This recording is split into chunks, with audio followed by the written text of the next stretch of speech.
As people, we're all pretty messed up, right here. But recently, the Western world has experienced an explosion in mental health awareness, and many people now recognize the importance of their own mental health and take steps to improve it. That's the best case scenario in the present world. So why don't we move halfway across there, 16 hours away to where we are right now, the Middle East, where most people completely reject the idea of mental health as a whole and completely disregard most aspects of modern psychology. That is where we are today. And that environment has created this horrible petri dish, or a place where these mental illnesses can thrive and survive and manifest themselves in places in people who don't even believe that they exist. And that only furthers this tragic spiral. So when I first found the opportunity to speak for TEDx, I took to Reddit, where I asked people some of their own experiences of mental health in the Arab world. And I got this response from a man who wished to remain anonymous, but happily shared his experiences with me. And so today, I will share two experiences with you. One is my own struggle with mental health and where I am today, and the other is the story of this man that I met online. So why don't we start with me? I was a pretty good kid. I wasn't loud or hyperactive, and I was pretty smart, but I could never focus. That was a problem all throughout my life. So why don't I give you some examples? In elementary school, you had spelling tests, and you could have sat me down one day telling me to memorize a list of 10 words. I had a test the next day. And so you could have come back an hour later and have found me chewing on a pencil and making small, weird noises with my mouth, having not memorized a single word. Let's move forward a couple years. Middle school. I had to take these foreign language classes, Arabic, Spanish, and French, all together. And these were the most hated classes throughout my entire school. But on top of hating them, I could not focus. And so I never did anything. I read books in the middle of class that had nothing to do with it. I talked to people, and sometimes I was just so frustrated with not being able to focus on things in front of me that I went to sleep. But that was the best case scenario right now. So as I got older, and as it got worse, I started learning more and more about what mental health was.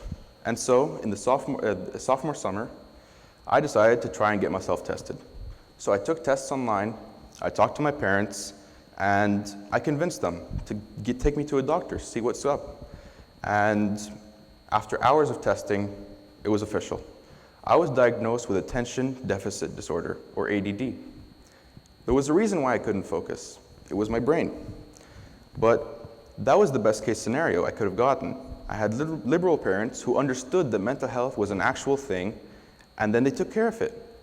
I have a psychiatrist, I take medication, and I have checkups every once in a while. And now I go through life much easier. I stress much less often because I can actually focus on the things I have to work on. So that's the best case scenario. That's the good side of the spectrum. So why don't I give you the other side? The story of the man that I met online. He has bipolar disorder, a much more serious and life-changing thing than what I had. My disorder is a major inconvenience in your work life and sometimes your personal life.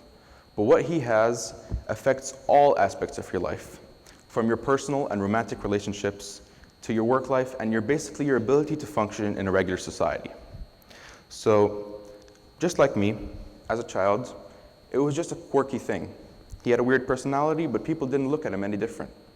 But as he got older and older, and as the disorder got worse and worse, and he decided to get tested, and once he was officially diagnosed with bipolar disorder, he switched.